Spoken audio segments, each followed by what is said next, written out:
I think she's hearing it in her mind. I don't think she actually hears him, but she's heard him in the gym so many times. You hit it. That you think about it as you're going around. And Elizabeth Crandon with that floor exercise a short while ago, 9.775. She's in second place in the all-around. Back with more of the United States gymnasts in a moment. Crown against Great Britain. Our exercise, Sandy Woolsey, we joining in progress. One of the fine young American gymnasts, 8th in the World Championships last fall.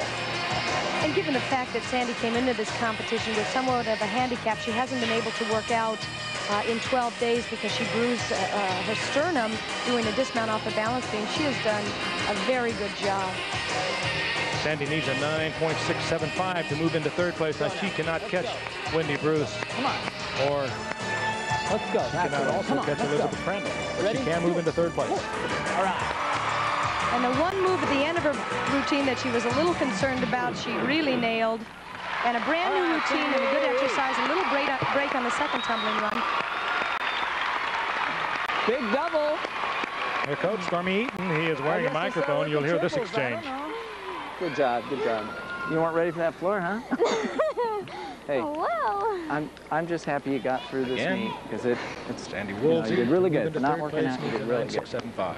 Really good. good job, Sandy. Thank you. Same to you on Kim. Just a great all-around day for the U.S. women's gymnastics team. Or is it been just such an off day for the East Germans? Well, a little bit of both. I think that the U.S. team has really risen to the occasion, and they look tough in practice, and for the most part, they have performed exceptionally well here. Obviously, there are things to work on before the World Championships and Olympics, but good, solid depth on this team. Sandy's so calm and relaxed. Her coach, Stormy Eaton, was telling us at the World Championships, in the bus from the hotel to the competition arena, she fell asleep. Well, she'll tell you, she's just here because it's fun. Talked to her the other night. She says, I wouldn't do it if it wasn't fun. And she seems to be having fun, whether she's working out or in the qualification competition or as of now. One of the things she did mention, however, is that she did need a date for the prom. Bart? I guess I better get down to Arizona. Give her a call. United States of America, Sandy Woolsey. Just lied to you again. Bärbel Mielgos of the German Democratic Republic. The only member of the East German World Championship team from last fall, represented here today, Bärbel Mielgos. She's a very strong gymnast. This is a good event for her. She'll begin with a triple twist.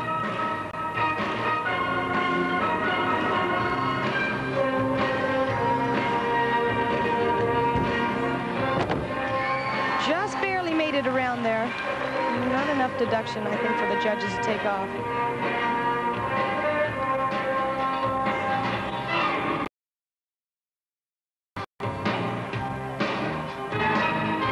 One of the things that I've noticed about the East German team in this competition, however, is their dance has really improved. Their finishing lines.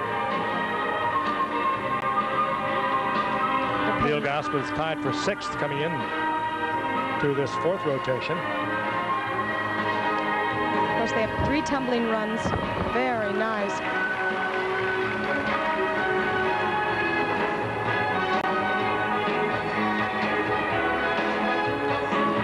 Once again, not quite the skill level of the United States team, but performed clean, good technique on what they do. Double twist. Bärbel Mielgos, perhaps certainly the most noted of the East German women's gymnasts. Shelley Stack will be coming up next.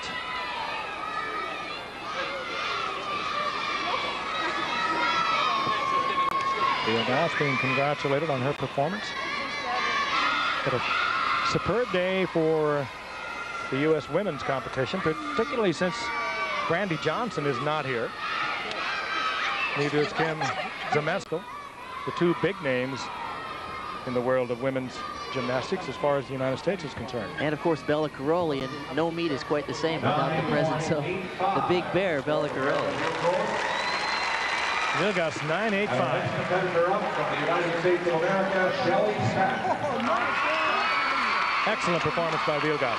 And here comes Shelley Stack, former member of the Olympic team and last fall's World Championship team. Shelley's always dynamic on the floor exercise. She adds personality along with some great tumbling. Here's her full and double back. Stepped out of bounds there. Of course, that's a 1/10 of a point deduction. Not too bad. She just loves to perform. Well, that's why it's called artistic gymnastics.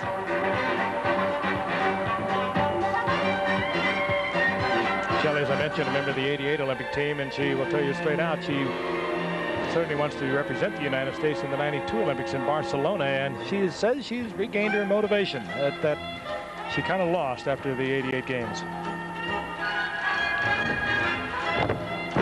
Oh, big break there. Tough move. It's a 2.5 twist to a punch front. One of the more difficult moves being done.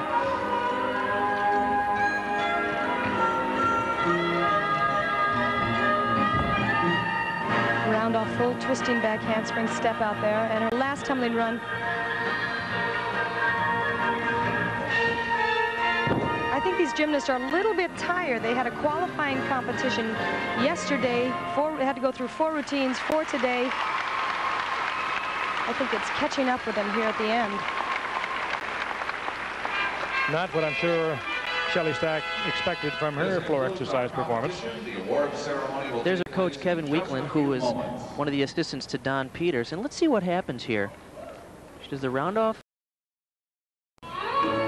She takes off. She's a little low. She's going to do 2.5 twists, and watch. She'll finish forward and punch a front flip. Ooh, she rolled her left ankle as she met the floor. And, of course, when you're that low in that short a rotation, there's very little you can do. And no support on both feet.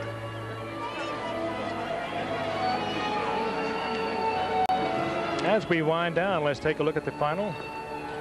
The all-around standings. Wendy Bruce with a superb performance throughout the afternoon. Elizabeth Crandall, second place for the United States. Schroeder of East Germany moving up, and Sandy Woolsey in 4th place. But a wonderful day for Wendy Bruce. And all in all, you would have to say, Kathy Rigby McCoy and Bart Connor, things look awfully good for the United States at this point. I think, as we mentioned a little bit earlier, there's some work to be done. There's some form to work on, and possibly some more difficulty to add to these routines, confidence. But without the 2 top athletes in this country, in this competition, and to be so ahead of the East German team, they did a tremendous job, and that's a big confidence builder for the U.S. women. Plus, Kathy, this is a very important time for the U.S. team because there's some very significant upcoming international events where I expect the U.S. team will be winning some medals. Of course, the Goodwill Games, which is in Seattle, will be carrying the World Championships from Indianapolis, only the 2nd World Championships hosted in this country in the history of the event. And it'll be a very exciting opportunity for the Americans to win some medals and win some World Championship titles. Okay, great being with you, Bart and Kathy, better known as Peter Pan, throughout the nation.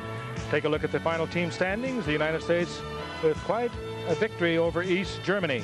I want to remind you, tomorrow on ABC Sports, we have a boxing doubleheader coming up at 3 o'clock Eastern Time. Undefeated Andrew Maynard takes on Art Jimerson in a professional boxing special. Then a middleweight bout coming up next Saturday, the Run for the Roses. We hope you've enjoyed being with us. From Memphis, Tennessee, this is Frank Gifford saying so long for Kathy Rigby McCoy and Bart Connor. Have a pleasant evening. Good night. Now stay tuned for your local news and World News Saturday over most